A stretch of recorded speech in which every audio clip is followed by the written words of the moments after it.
Good morning everyone, welcome back to the channel to a new blog. চলে এসেছে নতুন একটা ব্লগ নিয়ে। সবাই আশা করি তোমরা খুব ভালো আছো। আর পুরো সপ্তাহে কোনো ব্লগ ছিল না, আজকে এই সপ্তাহের ফার্স্ট ব্লগ। বিকজ এখন একটু না, এই সব লাস্ট কয়েক উইক ধরে একটু বিজি চলছি। আর অ্যাজ ওয়েল অ্যাজ মানে সেরকম কিছু করার মতো সময় পেয়ে উঠছি না যে নতুন করে কিছু করবো। বিকজ অফকোর্স যখন কিছু ব্লগ বানাই তখন রেগুলার আমরা যা করি তার থেকে কিছু না কিছু এক্সট্রা আমাদেরকে একটুখানি হলেও আমাকে প্রেজেন্টেবলভাবে করতে হয়। তো সেই জিনিসটা সবসময় সময় হয়ে উঠছে না, লাস্ট উইকে হয়ে ওঠেনি। তো এখন আমরা একটু বেরোচ্ছি, যেমনি দেখে বুঝতেই পারছো রেডি হয়ে গেছি, বেরোচ্ছি। আর সেই কারণে সকাল থেকেও স্টার্ট করতে পারিনি, খুব তাড়াহুড়োর মধ্যে আছে সেই কারণে। অলরেডি এখন 11:30 বাজে। ফার্স্টে যাবো হচ্ছে একটু ব্যাংকে যাবো, আইসিআইসিআই ব্যাংকে। অ্যাকচুয়ালি আমার গাড়ির জন্য আগে যে গাড়িটা নিয়েছিলাম সেটা আমার লোনে ছিল। তো সেই লোনের যে একটা ফোরক্লোজার করতে হবে, যেহেতু ওটা এক্সচেঞ্জ করেছি। তো সেই ফোরক্লোজারের জন্য আমার একখানা লেটার নিতে হবে, যেটা ব্যাংক থেকে আমার কালেক্ট করে ডিলারকে দিতে হবে, অটোরেলিকে দিতে হবে। তো সেইটাও আমাকে করতে হবে। অ্যাজ ওয়েল অ্যাজ আমার ল্যাপটপের ব্যাটারিটা, মানে নিজের ল্যাপটপ যেটা আমার লেনোভোর ছিল, ওইটার ব্যাটারিটা মানে কিছুদিন আগে আমি ব্লগে বলেছিলাম কিনা, মেনশন করেছিলাম কিনা, আমার ব্যাটারিটা খারাপ হয়ে গেছিলো। তাও হয়ে গেল অলমোস্ট 1 মাসের ওপরে হয়ে গেল। যাওয়ার কিছু সময় পাচ্ছি না। তো আজকে ফাইনালি আমি করিয়ে নেবো। বিকজ আমি কম্পিউটারটা ইউজ করতে পারছি না, আর বেশি দিন রাখলে কম্পিউটার বসে যাওয়ার চান্স খুব বেশি থাকে। তো সেই কারণে ওইটাকেও আমি নিয়ে যাবো হচ্ছে ইমলে তার জন্য। তো অনেকগুলো কাজ আছে, মাঝখান থেকে অনেকটা লেট হয়ে গেল। তো অনুর আজকে হাতে যেটা দেখানোর ছিল, তা আমার মনে হয় না সেই জিনিসটা দেখানো হয়ে উঠবে। তো এখন ম্যাডামও রেডি হয়ে গেছে, ও আমার সাথে বেরোচ্ছে। যদি সময় হয়ে যায় তাহলে তো গিয়ে দেখিয়ে নেবে, আর যদি সময় না হয় তাহলে তো নেক্সট উইকের জন্যই রেখে দিতে হবে, কিছু করার নেই। বিকজ অনেকটা লেট হয়ে গেছে। ঘর থেকে জাস্ট বেরোলাম। তো এখান থেকে অটো নেবো, অটো নিয়ে গড়িয়া যাবো। ফার্স্টে গড়িয়াতে আমার ব্রাঞ্চটা আছে আইসিআইসিআই এর। অ্যাকচুয়ালি পাবলিক ট্রান্সপোর্ট ছাড়া এখন কোনো উপায় নেই। আর এটা যেটা প্লাস্টিকটা দেখতে পাচ্ছে, প্লাস্টিকটা নিয়েছে হচ্ছে এটাকে ক্যারি করার জন্য, ক্যামেরাটাকে। টাটা, আসছি। তো এখান থেকে পাবলিক ট্রান্সপোর্ট ছাড়া উপায় নেই, মেট্রো ধরে যেতে হবে। তারপরে বাকি সব কাজগুলো করতে হবে, অনেক জায়গায় যাওয়ার আছে। বাট সবার এখান থেকে অটো ধরে ফার্স্টে গড়িয়াতে যাই। ব্যাংকের কাজ তো ফাইনালি মিটে গেছে। তো এখন এসছি, এইটা হচ্ছে ফোরক্লোজিং লেটার, যেটা তোমরা দেখতে পাচ্ছি কিনা জানি না। এটা হচ্ছে ফোরক্লোজিং লেটার। তো এই লেটারটা নিয়ে নিলাম ব্যাংক থেকে, আইসিআইসিআই থেকে। এখন যাচ্ছি জেরক্সের দোকানে, জেরক্স করাবো। জেরক্স করে তারপরে যাবো হচ্ছে একটা জমা দিতে অটোরেলির শোরুমে। জেরক্স করিয়ে নিয়েছি। এবার যাচ্ছি হচ্ছে গড়িয়া কবি নজরুল মেট্রোতে করে যেতে হবে হচ্ছে রবীন্দ্র সদন ওখান থেকে হেঁটে যেতে হবে, নয়তো বাস নিতে হবে। তো বাস আমি প্রেফার করবো না নেওয়া, আমি প্রেফার করবো হচ্ছে হেঁটে যাওয়াটাই। বিকজ বাসে গেলে ওখানে প্রচণ্ড ভিড় হয়, বাসে আর প্রচণ্ড ঠিক করে চলে। বাসে ওঠা আমার একদমই পোষায় না। ফাইনালি এসে নামলাম হচ্ছে রবীন্দ্র সদন। এখন যেতে হবে, অনেকটা হাঁটতে হবে, হেঁটে যেতে হবে হচ্ছে এজিসি পোস্ট রোড, মানে বেগবাগানের ওখানে। এই জিনিসটাই কত ইজি হয়ে যায় যখন আমি গাড়ি নিয়ে যাই। মানে really I missing my those days যখন আমি গাড়ি নিয়ে সব জায়গায় যাতায়াত করতাম। হ্যাঁ, খুব তাড়াতাড়ি সেই দিনটা আবার আসছে, নতুন ম্যাগনাইট, নতুন সব কিছু। মানে যতদিন হচ্ছে ততদিন পর্যন্ত এই ঝামেলাটা থাকছে, কিছু করার নেই।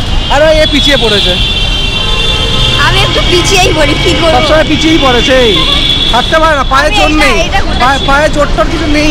আরে এটা বোঝাচ্ছি না, এখন একদমই হাঁটার অভ্যেস নেই, তো মানে এতটাই কষ্ট হয়, কন্টিনিউ হাঁপিয়ে যাচ্ছে এইটুখানি হাঁটাতে। এসে গেছি প্রায়, আর একটুখানি হয়তো আর কিছুটা দূরে আছে, বেশি দূরে নেই আমরা। তো আমরা নিশান শোরুমে ঢুকছি। আগে যিনি আছেন, যেটা হাওড়া ব্রাঞ্চে আছেন যিনি, তার সঙ্গে কথা বলবো। এই জাস্ট আমরা নিশানের শোরুম যেটা আছে, শোরুমে এলাম। অ্যাকচুয়ালি যেটা ওই ফোরক্লোজার লেটারটা যেটা জমা দেওয়ার আছে, তো সেই কারণে যে দীপকজি যে আছে, যে আমাদের গাড়িটা নিয়ে এসেছিলো, ওনাকে দেখেছিল তোমরা, তো সেইখানে ওনাকেই দিতে হবে ওটা ফোরক্লোজিংয়ের জন্য। তার জন্য ওয়েট করছি এখন। তো আমরা এখন বেরোচ্ছি অটোরেলি নিশান শোরুম থেকে। ভাই সিরিয়াসলি বলছি, একটাই কথা বলবো, এই ডিলারশিপ থেকে আমি আগের বার যখন নিয়েছিলাম, মানে এটা সিরিয়াসলি যথেষ্ট ভালো। এখান থেকে আমি হেল্প পেয়েছিলাম, দ্যাটস ওয়াই আমি সেকেন্ড টাইম এখান থেকে নেওয়ার কথা ভেবেছি। বাট লাস্ট কয়েক সপ্তাহ ধরে যা চলছে, তোমাদেরকে আজকে ব্লগে মাঝে মাঝে সমস্ত ঘটনাগুলোই বলতে থাকবো, একসাথে বলছি না। বিকজ কি জিনিসটা অনেকটা লম্বা, অনেকটা বোরিং হয়ে যাবে। তো মাঝে মাঝে বলতে থাকবো। একটা সপ্তাহ ধরে যা চলছে আমাদের সাথে, আফটার কমপ্লিটিং আর এন্টায়ার প্রসেস, এন্টায়ার পেমেন্ট, আজকে অলমোস্ট আমাদের 4 থেকে 5 দিন হয়ে গেল আমরা মানে দিয়েছি। সেটা টোটাল রেজিস্ট্রেশন করতেই সময় লাগে 3 থেকে 4 দিন। তারপরে এখনো পর্যন্ত আমরা গাড়ি পাইনি। গাড়ি পাওয়া কথাই বলতে পারি যে আমি যত জানি যে নিশান শোরুমের অনেক নাম আছে, অটোরেলে নিশানের প্রচুর নাম আছে, এটা আমি জানি, ঠিক আছে।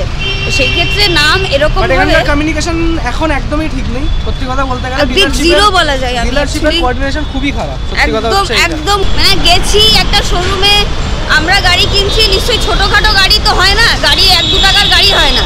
আর আমি জানি 1-2 টাকাও লোকের কাছে অনেক দামি, অনেকের কাছে হয়তো দামি নাও হতে পারে, বাট সবার কাছে, আমাদের কিছু কিছু মানুষের কাছে 1-2 টাকাও দামি। যেই টাকা দিয়ে যেই দাম দিয়ে গাড়ি কিনছি না কেন, আমরা গেছি ওদের শোরুম থেকেই গাড়িটা নেওয়া হচ্ছে। তো সেই ক্ষেত্রে আমরা নিচ্ছি হাওড়া ব্রাঞ্চের যে টিম আছে তাদের থেকে আমরা গাড়িটা নিচ্ছি, ঠিক আছে। না কোনো মানে কথাবার্তা বলা যে আপনি কোনো একটা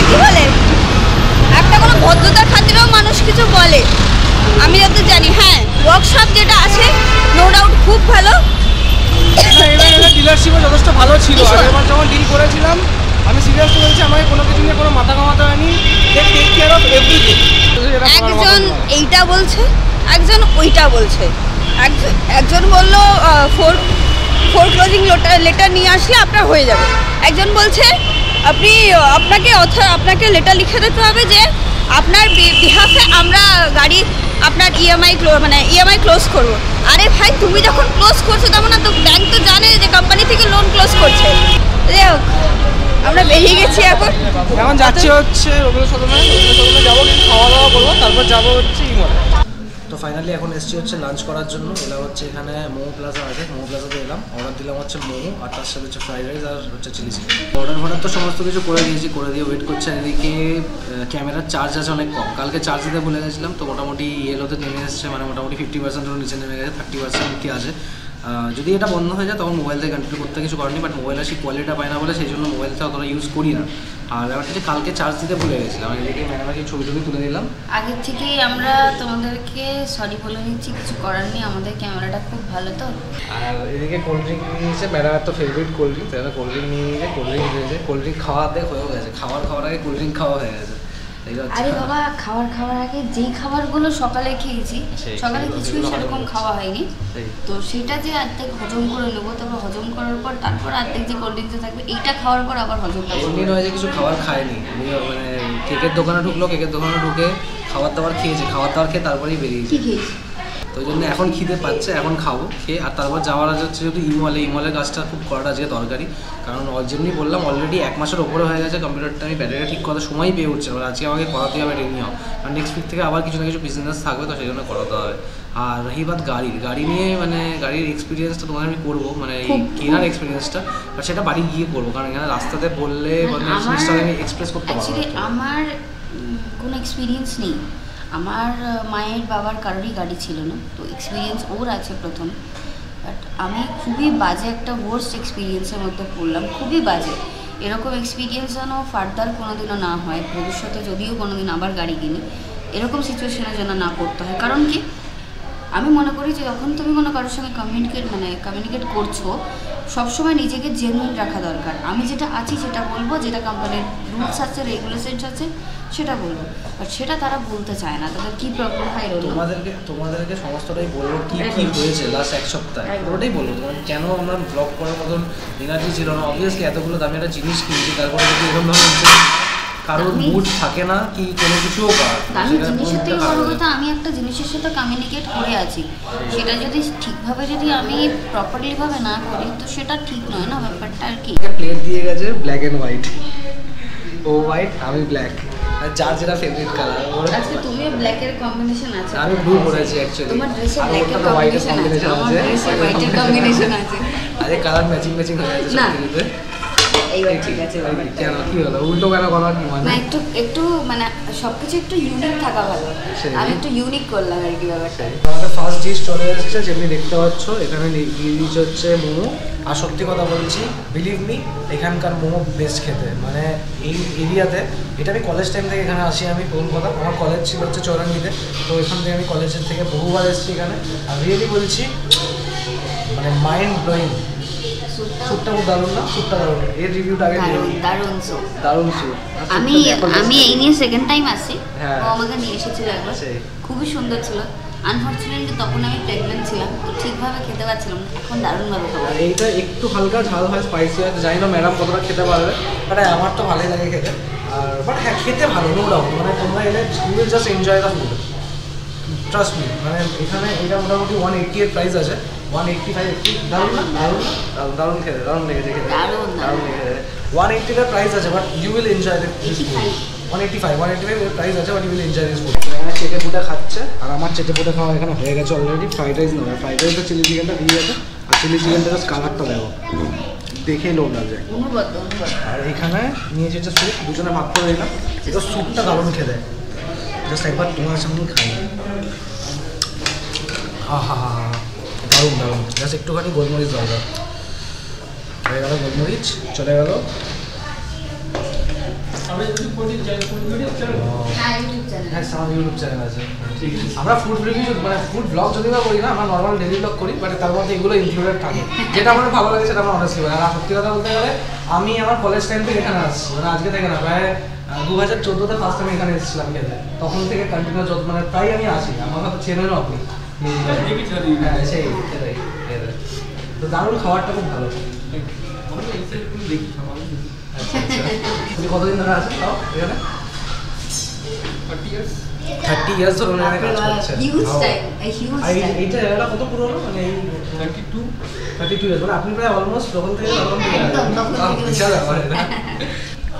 মানে বলে না যে বড় বড় রেস্টুরেন্ট, বড় বড় খাবার, অনেক দামি দামি খাবার, কিছু কিছু ছোট রেস্টুরেন্টও যেগুলো আছে যেগুলো খুব খুব ভালো খেতে, তার মধ্যে one of this restaurant is best. আমি সবসময় রেকমেন্ড করবো, কারণ মানে হয়তো মানে কি বলবো, অ্যাজ আ মানে generation wise, as a time wise সব কিছুরই দাম বাড়ছে, তো তাতে কোনো ব্যাপার নেই। বাট এখানে কিন্তু সবকিছু পকেট ফ্রেন্ডলি, এমনি সবকিছু ওভার প্রাইসড। মানে একটা চিকেন ফ্রাইড রাইস এতটা কোয়ান্টিটি, তোমরা জাস্ট আমি কোয়ান্টিটি দেয়, এতটা কোয়ান্টিটি চিকেন ফ্রাইস 200 টাকা খুব বেশি। তোমরা বলো 230 টাকা খুব বেশি, এটা কখনোই না। আমি কেন বললাম, অনেকেরই লাগতে পারে যে এটা ওভার প্রাইস, বাট এটা ওভার প্রাইস একদমই নয়। আমি ওভার প্রাইস কোনোদিনই বলবো না। আমরা এখন মোমো প্লাজা থেকে বেরিয়ে গেলাম আর ক্যাব নিয়েছি। আমরা এখন ইমলের সামনে আছি, পেছনে ইমল আছে আর ইমলে ঢুকছি। ওর যেটা দেবো চেঞ্জ করাবো, চেঞ্জ করে আবার বেরিয়ে যাবো গাড়ির জন্য। তার আগে আমাদের ব্যাটারিটা দিয়ে আমাদের বাইরে ওয়েট করতে হবে, কারণ ওখানে কোথাও বসার জায়গা নেই। কতক্ষণ লাগে ওর কথা সেই বুঝে। আমরা এখন বেরোলাম হচ্ছে ইমল থেকে। ইমলের যে কাজটা ছিল সেটা মিলে গেছে, ব্যাটারিটা চেঞ্জ করা ছিল, ব্যাটারিটা চেঞ্জ করে নিয়েছি। আর আনফর্চুনেটলি ল্যাপটপের যে স্ক্রিন ইয়েটা আছে, বডিটা আছে, বডিটার একটা ক্র্যাক রয়েই গেল পার্মানেন্টলি। এবার সেটাকে ঠিক করা কোনোভাবেই পসিবল না। আমি জিজ্ঞাসা করলাম, আর একটা কাজ হলো সেই এসএসডি, বাট সেটার জন্য আমার যে ল্যাপটপ রেখে যেতে হতো, বাট ল্যাপটপ রেখে যেহেতু আমি যাবো না, সেই কারণে আজকে আর করালাম না। আমরা ইমল থেকে বেরিয়ে হেঁটে হেঁটে স্প্ল্যানেটের দিকে আসলাম। স্প্ল্যানেট থেকে ক্যাব নিয়েছি। 5:30 বাজে আর জাস্ট ঘরে এসে ঢুকলাম। আর একটু টায়ার্ড লাগছে অফকোর্স, বিকজ কি সকালবেলা বেরিয়েছি, আজকে হাঁটা অনেকটা গেছে, আর হাঁটার এখন অ্যাকচুয়ালি হ্যাবিট নেই। তো আজকে আসার সময় যেহেতু ট্যাক্সি নিয়ে এলাম, তো ট্যাক্সি নিয়ে আসার সময় না আস্তে আস্তে ভাবছিলাম যে এই আগে কত হাঁটতাম। এই চাঁদনি থেকে বাড়ি অবধি একটা হেঁটে এসেছিলাম, তখন মেট্রোতে গিয়েছিল, সেগুলো অনুকে বলছিলাম। মানে হ্যাঁ, সেগুলো মানে এখন মানে একটা স্বপ্ন, মানে ওরকম আমি হাঁটতে গেলে এখন আমার দ্বারা হয়ে উঠবে না। তো এখন আপাতত চেঞ্জগুলো করিনি, চেঞ্জগুলো করে তারপর তোমাদের সাথে আরও কথা হবে। চেঞ্জ করে একটুখানি রেস্ট নিচ্ছিলাম, আর ততক্ষণে বিধান উঠে পড়েছে। বিধান এখনো পর্যন্ত গ্র্যানির কোলেই আদর খাচ্ছে, খেলা করছে। আর আজকে দুপুরবেলা গ্র্যানি ওকে বকেছে দেখে কি কান্না, কি কান্না, কি দুঃখ, দুঃখ। আর এদিকে কফি বানিয়েছে, চা, এটা চা বানিয়ে নিয়েছে অনু।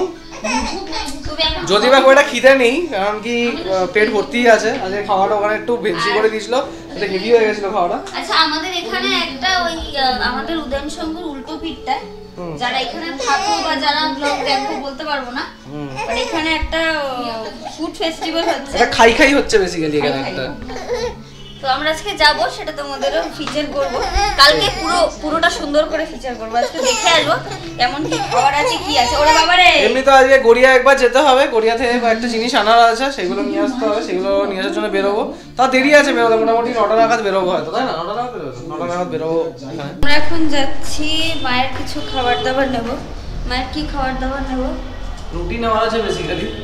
আমার বা অন্য দুজনের কারোরই খুব একটা খিদে নেই, তো সেই জায়গা থেকে আমাদের বেশি কিছু লাগবে না। তো আমরা ঠিক করলাম যে মিও থেকে একটা কেক খেয়ে নেবো রাত্রেবেলা। আমাদের জন্য মিও থেকে কেক নেবো, আর মায়ের জন্য রুটি, দুধ। আর মায়ের এখন একটু খিদে পাচ্ছে, একটু দেখি কিছু চিপস নিয়ে নেবো। তো নিয়ে নিলাম এখান থেকে কেকটা, যেটা খাই চকো চিপসটা পেলাম না আনফর্চুনেটলি। ও নিলাম ব্লুবেরি কেক, আর আমি নিলাম হচ্ছে চকো ক্রাঞ্চ কিছু ছিল সেটা। তাদের জন্য যা যা খাবার আনা ছিল সমস্ত কিছু যোগাযন্ত্র করে নিয়ে চলে এলাম খাবার। এবারে চেঞ্জ করে একটু রেস্ট নেবো। রাত এখন বাজে 11:15, আর ডিনারের যে কেক এনেছিলাম সেটা খাওয়া হয়ে গেছে। ইভেন সবারই ডিনার হয়ে গেছে, মাও খেয়ে নিয়েছে, আমিও খেয়ে নিয়েছি, অনুও খেয়ে নিয়েছে। বিতানকে এখন খাওয়াচ্ছে অ্যাকচুয়ালি, রাতের বেলার খাবার খাইয়ে তারপর ঘুমাতে যাবে বিতান। আর আমি এখন মেবি হয়তো বসবো এডিটিং নিয়ে, এডিটিংটা যে করে রাখবো আর কালকে সকালে করবো, লেটস সি। বিকজ আজকে টায়ারটা একটু লাগছে অবভিয়াসলি, যেমনি বললাম কি অনেকটা হাঁটাহাঁটি হয়েছে আজকে, তো সেই কারণে একটু টায়ার তো লাগছে আজকে। লেটস সি এখন সেটা কী করি, এখন এডিট করি, কালকে সকালে এডিট করি। আর হ্যাঁ, যেটা সকালবেলা বলেছিলাম যে আমার টোটাল এক্সপিরিয়েন্সটা এই কয়েকদিনের last after booking the Nissan Magnite, আমার ডিলারশিপের সাথে যে এক্সপিরিয়েন্সটা এখনও পর্যন্ত হয়েছে আমি সেটাই বলতে চাই। তো তোমরা যেই ব্লগটাতে আমরা টেস্ট ড্রাইভ নিয়েছিলাম নিসান ম্যাগনাইটের, সেটা তোমাদের সাথে অলরেডি শেয়ার করেছি। তো তোমরা দেখেছো যে সেলসম্যান ছিলেন, যে সেলস ম্যানেজার ছিলেন দেবাশিস, ওনার থেকেই আমরা অবভিয়াসলি জিনিসটাকে প্রসিড করাই, যে ওনার তত্ত্বাবধানেই হ্যান্ড ওভার মানে অ্যাডভান্স বগেরা সমস্ত কিছু করে সমস্ত কিছু বুক করাই। 25th উনি এলেন, 25th উনি এসে বললেন যেহেতু আমার আগের গাড়িটা লোনের মধ্যে ছিল, সেই কারণে আগের গাড়িটা এক্সচেঞ্জ করতে গেলে আমাকে টোটাল অ্যামাউন্টটা পে করতে হবে, which is also okay. But ওটা নিয়ে একটা কনফিউশন ছিল যে ওরা করতে পারবে কি পারবে না সেটা নিয়ে। উনি সে ব্যাপারে জানতেন না, তো উনি বললেন যে ঠিক আছে আমি দেখছি কি করা যায়। টিউসডে উনি গিয়ে ব্যাংক মানে ওদের যে ব্যাংকের লোনগুলো করায় বা লোন ক্লোজ করায় সে কল করে আমার সাথে কথা বললো এবং সে বললো যে ওটা করিয়ে দেবে, তাতে কোনো প্রবলেম নেই অ্যান্ড অল। তো তারপরে 2 দিন কেটে গেল, কোনো উচ্চবাচ্য নেই, কী আছে কি না আছে, অ্যাডভান্স করা আছে। বৃহস্পতিবার দিন আছে, মানে 25th পর বলছি, বৃহস্পতিবার দিন না বুধবার দিন এরকম কিছু এলো। এসে যে পেমেন্টটা আছে পেমেন্টটা ক্লিয়ার করে নিয়ে গেল, বললো যে চেক যখনই ক্লিয়ার হয়ে যাবে তারপরে বাকি ফার্দার যে প্রসেসগুলো আছে সেগুলো হবে। তো আমি যেহেতু গাড়ি এক্সচেঞ্জ করছি, আমি বলেছিলাম যে গাড়িটা অ্যাটলিস্ট যেদিন আমি গাড়ি হাতে পাবো হ্যান্ড ওভার সেদিনকে আমি দিয়ে দেবো। এবার আমার একটা ব্যাপার কি গেছে, আমাকে এখানে বলেছিল যে এই মান্থের মধ্যে যদি ডিলটা ক্লোজ করতে পারেন তাহলে একটা যেটা ডিসকাউন্ট যেটা হয় একটা ইয়ার এন্ডিং ডিসকাউন্ট, তো সেই ডিসকাউন্টটা আপনি পাবেন। তো আমার অ্যাজ কিছু তাড়া ছিল না, আমি আগের ব্লগেও বলেছিলাম যে আমার খুব একটা তাড়া নেই। হ্যাঁ, আমি নেক্সট 2 মাস পরেও কিনলেও আমার কোনো প্রবলেম অ্যাজ নেই, বিকজ হ্যাঁ আমার অলরেডি একটা গাড়ি আছে, আমার কাজ চলে যাচ্ছে। হ্যাঁ, হয়তো সেই গাড়িটা একটু পুরনো হয়েছে, একটু কমফর্ট কমেছে, অবভিয়াস ব্যাপার। তো সেইটার জন্য আমি নতুন গাড়ি নেবো, বাট স্টিল সেটা এমনি নয় যে আমাকে আজকেরই নিতে হবে বা এই মান্থের মধ্যেই নিতে হবে বা যে কয়েকদিনের মধ্যে নিতে হবে। বাট উনি বললেন যে আমি বুঝলাম যে ঠিক আছে, ওনার কাছে যেহেতু আমি টেস্ট ড্রাইভ নিচে আমার নেওয়ারই আছে, তো ঠিক আছে আমি বললাম যে ঠিক আছে এই মান্থের মধ্যেই ডিল ক্লোজ করবেন। সেই কারণেই আমাদের অ্যাডভান্স, ইভেন যেদিনকার অটোলি শোরুমে আমরা গেছিলাম ওই দিনকে কিন্তু কথা ছিল না যে আমরা অ্যাডভান্স করবো, বিকজ আমরা গেছিলাম যে মাও ভালো করে ঠিক করে আরও সামনে থেকে গাড়িটাকে দেখতে চেয়েছিল, সমস্ত কিছু করতে চেয়েছিল, বিকজ টেস্ট ড্রাইভ যেদিন করেছি সেদিনকে আমরা নিজেরা খুব তাড়াতে ছিলাম, সেই কারণে পুরোপুরি সেভাবে হয়ে ওঠেনি। বাট তারপরেও অ্যাডভান্স করে এসেছিলাম অ্যান্ড অল। বাট এবার ফুল পেমেন্ট করলাম, পেমেন্ট সমস্ত কিছু হয়ে গেল, পেমেন্ট ক্লিয়ার হয়ে গেল। তারপরে 30 ডিসেম্বর এসে আমার যেটা গাড়ি এক্সচেঞ্জ ছিল রেডিগোটা নিয়ে গেল। আমি বলেছিলাম যে থাকতে, কিন্তু বললো যে না এই মান্থের মধ্যেই ক্লোজ করতে হবে, তা না হলে যে লোনটা আগেরবার আছে সেই লোনটাকে করা যাবে না, ক্লোজ করা যাবে না। লোনটা মানে সব ব্যাংক বন্ধ হয়ে গেলে প্রবলেম হয়ে যাবে, লোন ক্লোজ করা যাবে না। তো আমি বললাম ঠিক আছে। 31 অনেক কিছু প্ল্যান্স ছিল, সে কোনো কিছু প্ল্যান্স সাকসেসফুল হতে পারলো না, কোনো কিছু প্ল্যান্স করলাম না, সমস্ত কিছু ক্যান্সেল করে দিলাম এই কারণে, শুধু এইটার জন্য কি হ্যাঁ ঠিক আছে অ্যাটলিস্ট আমার ডিলটা ক্লোজ হয়ে যাক, লোন অ্যাকাউন্টটা ক্লোজ হয়ে যাক, বিকজ অবভিয়াস ব্যাপার যখন গাড়ি আমার কাছে থাকছে না তো লোনটা রেখে আর কোনো মানে নেই, শুধু একটা মাস এক্সট্রা টানার কোনো মানে নেই। আমি যখন ফোর ক্লোজিং করছি তখন আমি সেটা অ্যাজ সুন অ্যাজ পসিবল করে দেবো নতুন গাড়ি আসার আগে। তারপর যে দেবাশিস যে আছে ওনাকে আমি ফোন করছি, যে সেলস ম্যানেজার ছিল ওনাকে ফোন করছি, উনি আমাকে একটাই কথা বলছে, সমস্ত মানে আমার পেমেন্ট তো অবভিয়াসলি 2 দিনের মধ্যেই নেই, মানে 30 ডিসেম্বরের মধ্যেই আমার পেমেন্ট সমস্ত কিছু ক্লিয়ার হয়ে গেছিলো, চেক সমস্ত কিছু ক্লিয়ার হয়ে গেছে। তারপরে এবার উনি বলছেন যে নেক্সট 7 ওয়ার্কিং ডেজ লাগবে আপনার আসতে। আমি বললাম আপনি একটা আমাকে অ্যাপ্রক্স ডেট দিন যে কতদিন লাগবে, ওয়েটিংয়ে আছে, ওয়েটিং থেকে কতদিন লাগবে, কি লাগবে সেটা আমায় বলুন। তো বলছে যে না জিনিসটা চলে এসছে, বাট আরটিওর কাজ হতে নেক্সট আপনার 7 ওয়ার্কিং ডেজ লাগবে। বললাম 7 ওয়ার্কিং ডেজ বলতে কতদিন, মানে কোন তারিখে, একটা কিছু অ্যাপ্রক্স টাইম দিতে আমায় দিন। না স্যার ওটা আমি আপনাকে বলতে পারবো না, ওটা আমি আপনাকে ইনফর্ম করে দেবো। তারপরে 2 তারিখ পার করে গেল। 2 তারিখ পার করার পর আমি আমার যে ব্যাংক আছে, ব্যাংকের যে অ্যাপ আছে ওখানে লোন অ্যাকাউন্ট অবভিয়াসলি শো করে, তো সেখানে আমি দেখলাম যে লোন অ্যাকাউন্ট তখনও পর্যন্ত ক্লোজ হয়নি, সরি এটা 3 তারিখের কথা বলছি। আমাকে বলেছিল 30 ডিসেম্বর নিয়ে যাচ্ছে এবং ওই দিনটাই যে প্রসেসটা আছে লোন ক্লোজিংয়ের জন্য সেটা করে দেবে, এবং মোটামুটি 2 তারিখের মধ্যে হয়তো জিনিসটা মিটেও যাবে, মানে কমপ্লিট হয়ে যাবে, যেহেতু 31 আর 1 তারিখ অবভিয়াসলি সানডে আর মানডে ছিল, বন্ধ ছিল, তো সেই কারণে। এইবারে যখন 3 তারিখেও যখন দেখলাম যে জিনিসটা ক্লোজ হয়নি, তখন আমি ফোন করলাম ওনাকে। উনি একদম রীতিমতন একদম রেসপন্সিবিলিটি নিজের একদম ঝেড়ে ফেলে, না স্যার ওটা আমি বলতে পারবো না, ও আপনার হয়ে যাবে, আপনার যদি ইএমআই কাটে আপনার ইএমআই কেটে নিক, তাতে কোনো অসুবিধা নেই, আমরা এখান থেকে আপনার যেটা প্রিন্সিপাল অ্যামাউন্ট আছে সেই প্রিন্সিপাল অ্যামাউন্ট আমি আপনাকে দিয়ে দেবো। হ্যাঁ, প্রিন্সিপাল অ্যামাউন্ট দিয়ে আমার কী হবে, আমার যেটা এক্সট্রা যেটা আমাকে পার্সেন্টেজ পে করতে হচ্ছে অ্যাজ হচ্ছে ইন্টারেস্ট, সেই ইন্টারেস্ট আমাকে কে দেবে, উনি তো আমাকে দেবেন না, তো অবভিয়াস ব্যাপার। তো তো এই নিয়ে একটা বাট উনি বলছেন যে না ওটা তো যেমনি ওইটাই নিয়ম আছে, আপনি 10 তারিখের আগে করেননি, 10 তারিখ সেই কারণে হবে না, 10 তারিখে আবার করেছেন মানে আপনাকে পরের 10 তারিখের ইয়েটা দিতেই হবে, নাহলে হবে না। তো এই করে করে আরও 2 দিন কেটে গেল। 2 দিন করার পরে গতকাল মানে আর তখনও পর্যন্ত আমি যে গাড়ি কোনো ইয়ে নেই, তখন আবার বলে যাচ্ছে 7 দিন লাগবে, 7 দিন লাগবে, মানে 30 তারিখ থেকে বলছে 7 দিন লাগবে, যখন 3 তারিখে ফোন করি তখনও বলছে 7 দিন লাগবে। মানে আমি এবার মাথা খারাপ হচ্ছে আমি কী করবো, কার সাথে করবো, কারণ যে সেলস পার্সন, আমি সেলস পার্সনকে চিনি, তার সাথেই আমি সবসময় কথা বলে এসেছি, সেই আমার জন্য সব কিছু করেছে। এবার আমি তাকে ছাড়া যখনই আমরা কিছু কিনতে যাই তখনই সেলস পার্সন ছাড়া আমরা কার সাথেই বা কথা বলবো। তো তাও যে ওর যে টিম লিডার ছিল তার যে একটা গ্রুপ বানানো হয় অ্যাকচুয়ালি, যখন গাড়ি নেয়, যারা গাড়ি নেয় তোমরা সবাই জানো যে একটা গ্রুপ বানানো হয়, তো সেই গ্রুপের মধ্যে নাম্বার ছিল যে ওর সিনিয়র আছে তার নাম্বার নিলাম গতকাল। অনুই আমার সাজেস্ট করলো যে তুমি নাম্বারটা নিয়ে ওখানে কল করতে হবে। আমি অফিসে ছিলাম, তো অনু কল করলো, অনু কল করে আমাকে কনফারেন্সে নিল, কথা বললাম, জানতে পারলাম যে উনি ছেড়ে দিয়েছে, আর ছেড়ে দিয়েছে বলে ওর দায় ছাড়া, ঠিক আছে, কোনো ব্যাপার না। এবার কালকে ওনাকে মানে ওর সিনিয়রকে ফোন করার আগে কালকেরও ইভেন অনু ওনাকে ফোন করেছে, ফোন করে জিজ্ঞেস করেছে, তখনও বলে যাচ্ছে যে নেক্সট 7 ওয়ার্কিং ডেজ লাগবে। এবার 7 ওয়ার্কিং ডেজ যে কবে, মানে আমি যদি কালকে ফোন না করতাম, সিনিয়রের সাথে কথা না বলতাম, তাহলে কবে যে পুরো কেসটা মানে কমপ্লিট হতো মানে আমরা নিজেরা জানি না। তো ভিডিওটা বড় হয়ে যাচ্ছে, তো বেশি লম্বা মানে লং স্টোরি ইন শর্ট, যে কালকে কথা বলার পরে সমস্ত কিছু প্রসেস এগোলো। আজকে সবাই হচ্ছে রেজিস্ট্রেশনের জন্য গেছে, মানে নেক্সট মানে 30 তারিখ থেকে আজকে হচ্ছে আমার 6 তারিখ, সরি আজকে বোধহয় 7 তারিখ না 6 তারিখ অবধি টোটালি মানে আমার ওখানে টাকাটা অলরেডি ওদের অ্যাকাউন্টে রয়েছে, বাট গাড়ি কোনো প্রোগ্রেস হয়নি, কিছু হয়নি। কালকে বলার পর আজকে গিয়ে হলো। ইভেন আমাকে এটাও জানতে পারলাম যে লোন আমার ক্লোজ হওয়ার জন্য একটা ফোরক্লোজিং লেটার আমাকে ব্যাংক থেকে কালেক্ট করতে হবে, সেটা পর্যন্ত আমাকে কেউ ইনফর্ম করেনি। দিস ইজ মানে এতটা ইরেসপন্সিবল বিহেভিয়ার একটা ডিলারশিপের হতে পারে, আই রিয়েলি ডোন্ট নো, মানে রিয়েলি ডোন্ট আন্ডারস্ট্যান্ড মানে এরা কী করে। বাট হ্যাঁ, আনফর্চুনেটলি আমার সাথে এটা হয়েছে, কিছু করার নেই। এর আগের বারে নিসানের সাথে আমার খুব ডিলিংটা খুব স্মুথ ছিল, সমস্ত রেসপন্সিবিলিটি ওদের ছিল। আমাকে ইভেন আমার ফার্স্ট টাইম গাড়ি ছিল, এবার আমাকে কোনো টেনশন নিতে হয়নি, কোনো চাপ নিতে হয়নি। ওনারা করেও জাস্ট একটা অ্যাপ্রক্স ডেট দিয়েছিল, সেই দিনের মধ্যে ওনারা ডেলিভারি করেছে। এবার এইবারে এরকম হলো, তো সেটা তোমাদের সাথে শেয়ার করলাম, এইভাবে আছে। এবার বলেছে নেক্সট উইক অবধি, নেক্সট থার্সডে আর ফ্রাইডে অবধি হয়তো গাড়ি ডেলিভারি পাবো, লেটস সি। কারণ এখন রেজিস্ট্রেশন মানে ইন্স্যুরেন্স হয়ে গেছে, রেজিস্ট্রেশনে চলে গেছে আরটিওতে।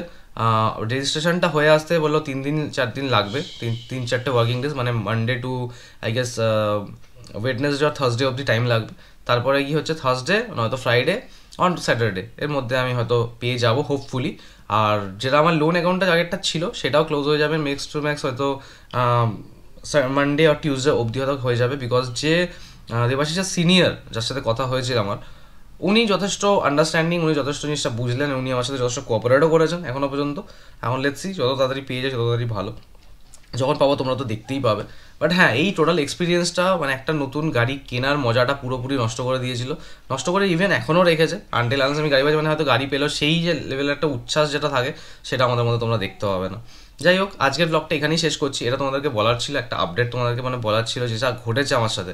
বিকজ তোমরাও যখন কোনো সময় কিনতে যাবে তো এই জিনিসটা খুব ভালো করে দেখে নেবে যে সেলসম্যানের তাকে সে কতটা ওয়ার্থ। যদি সেলসম্যানের সাথে কতটা বেটার অপশন, তার সিনিয়রের সাথে সবসময় ফার্স্টের থেকেই কমিউনিকেট করার চেষ্টা করবে, সেটা তোমাদের জন্য হেল্পফুল হবে। তো গুড নাইট, দেখা হচ্ছে কালকে নতুন ব্লগ নিয়ে। সবাই খুব ভালো থেকো, tata. My heart rages around like an ocean.